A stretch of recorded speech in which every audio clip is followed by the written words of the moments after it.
আজকে যে বড় খবরের দিকে সকলে তাকিয়ে রয়েছেন, চাকরি বাতিল মামলার যে রায় শুনানি হতে চলেছে, শুনানি পর্ব শেষ হয়েছে বলে জানা যাচ্ছে। 2016 প্যানেলে যে 26,000 চাকরি বাতিলের যে মামলার শুনানি সর্বোচ্চ আদালতে মহামান্য প্রধান বিচারপতি ডিভিশন বেঞ্চে চলছিল, তার শুনানি শেষ হয়েছে, রায়দান স্থগিত। সব থেকে বড় প্রশ্ন হচ্ছে, কলকাতা হাইকোর্টে রায় বহাল রেখে পুরো প্যানেল কি বাতিল করা হবে, নাকি যোগ্য অযোগ্য আলাদা করা, পৃথকীকরণ, সেগ্রিগেশন সেটা সম্ভব হবে? সে নিয়ে আজকে সিবিআই থেকে শুরু করে রাজ্যের বক্তব্য শোনার কথা ছিল। এই যে প্রায় 2 ঘন্টার শুনানি পর্ব চললো, কি হলো সেখানে? সরাসরি নয়াদিল্লি থেকে বিজেন্দ্র সিংহ আমাদের প্রতিনিধি রয়েছেন। বিজেন্দ্র, কি হলো শুনানিতে? দেখো সুজিত, আজকে 2 ঘন্টা হিয়ারিং হলো, অর্ডার রিজার্ভ হয়ে গেছে এবং ফিরদৌস শামীম আমাদের সঙ্গে রয়েছেন। সবথেকে বড় প্রশ্ন ছিল সবথেকে বড় প্রশ্ন ছিল কি সেগ্রিগেশন সম্ভব কি সম্ভব না, টেন্টেড এবং আনটেন্টেডকে কি আলাদা করা যাবে, সেটাতে কিন্তু আজকেও ধোঁয়াশা থেকে গেছে। আজকে আমরা দেখলাম রাজ্য তরফ থেকে বক্তব্য রাখা হলো, এসএসসি বক্তব্য রেখেছে, বোর্ড বক্তব্য রেখেছে, সিবিআইয়ের বক্তব্য এসছে, কিন্তু যে সবথেকে বড় প্রশ্ন জবাব খুঁজছিল সুপ্রিম কোর্ট, কি টেন্টেড এবং আনটেন্টেডগুলোকে সেগ্রিগেট করা সম্ভব কি সম্ভব না, সেটা একটা প্রশ্ন থেকে গেছে আজকে। এবং সেটা কেন হলো আমরা জেনে নেব। ফিরদৌস শামীম আমাদের সঙ্গে রয়েছেন, কারণ গতবার হিয়ারিংয়ে তারা দাবি করেছেন কি পুরো প্যানেল বাতিল করা হোক, এখানে সেগ্রিগেশন সম্ভব না। তার থেকে জেনে নেবো আজকে কি কিছু ক্ল্যারিটি এলো দাদা সেগ্রিগেশন? একদমই নয়। আজকে বরঞ্চ এসএসসি যে সাবমিশন করেছে তারা বলেছে 5,485 জন, আবার বোর্ড বলছে 5,189 জন, তারা বারবার বলেছে। আবার আপনি যদি রাজ্য সরকারের রিটার্ন সাবমিশন দেখেন, সেখানে লেখা আছে 4,327 জন। আবার এসএসসি বলছে যে আউট অফ দ্য ভ্যাকেন্সি কোনো অ্যাপয়েন্টমেন্ট দেওয়া হয়নি। কিন্তু যদি সিবিআইয়ের রিটার্ন সাবমিশন দেখেন, সেখানে নির্দিষ্টভাবে প্যারা 8-এ বলা আছে যে ইভেন যে সমস্ত এসএসসির অফিসিয়ালসরা ছিল, তারা সাবসিকুয়েন্ট রিক্রুটমেন্ট প্রসেসে যে ভ্যাকেন্সিগুলো ইউজ হতে পারতো, সেই ভ্যাকেন্সিগুলোতেও অ্যাপয়েন্টমেন্ট দিয়েছে। তাহলে এই যে যদি যারা আর্টিকেল 12 অথরিটি, তাদের তথ্যের মধ্যে বিস্তর ফারাক রয়েছে। আমরা প্রথম থেকে এই কথাই তো বলছি যে আর্টিকেল 12 অথরিটিগুলো, অর্থাৎ স্টেট, এসএসসি, বোর্ড, এরা প্রকৃত তথ্য দিচ্ছে না, এদের তথ্যের বিস্তর ফারাক রয়েছে প্রথম। দ্বিতীয় হচ্ছে যে সিবিআই আজকে সাবমিশন করে বলে দিয়েছেন যে পঙ্কজ বনসালের ঘর থেকে যে 3টে হার্ড ডিস্ক উদ্ধার হয়েছে, সেখানে কিন্তু কোনো ম্যানিপুলেশন নেই।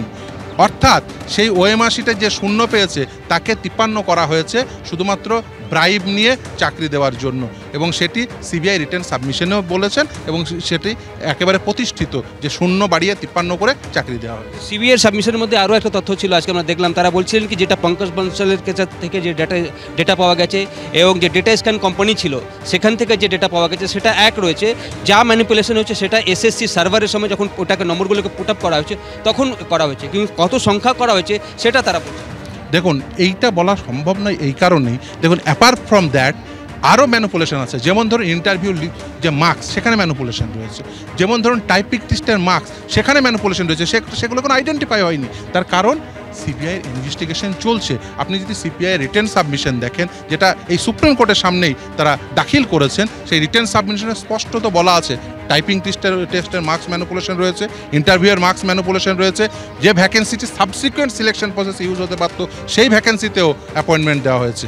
ফলে এই যে যদি দেখেন ইললিগালিটিস, সেটা মাল্টিফোল্ড ইললিগালিটিস, এবং সেটা শুধু তাই না, এটা প্রাতিষ্ঠানিক দুর্নীতি, এটা বহুস্তরীয় প্রাতিষ্ঠানিক দুর্নীতি। তাই পুরো সিলেকশন প্রসেসটা সেই জন্যই ক্যান্সেল করা উচিত, এবং যারা যোগ্য বঞ্চিত চাকরি প্রার্থী তাদের সুযোগ দেওয়া উচিত। কিন্তু আজকে তো চিফ জাস্টিস বলছিলেন কি যদি অরিজিনাল ওএমআর শিটগুলো থাকতো সেক্ষেত্রেই সম্ভব হতো টেন্টেড এবং টান্টেড বা যে প্রশ্নগুলো উঠছে তার জবাব পাওয়া। যেহেতু সেই ওএমআর শিটগুলোই নেই, তাই এখন সম্ভব হচ্ছে না কিভাবে কোনটা ঠিক কোনটা ভুল সেটাকে আইডেন্টিফাই। হ্যাঁ, সেটা আদালত আজকে মন্তব্য করেছেন। আমরা অপেক্ষা করব জাজমেন্টের জন্য। আজকে তো রিজার্ভ করলো, আমরা অপেক্ষা করব সেই জাজমেন্টের জন্য, যে আদালত কি জাজমেন্ট দেন। কিন্তু আমাদের প্রথম থেকে বক্তব্য, যদি যোগ্য অযোগ্য যদি সেটা সেগ্রিগেশন সম্ভব না হয়, তাহলে পুরো সিলেকশন প্রসেস সেটা ক্যান্সেল করতে হয়। সেটাই আইন, সেটাই প্রতিষ্ঠিত আইন।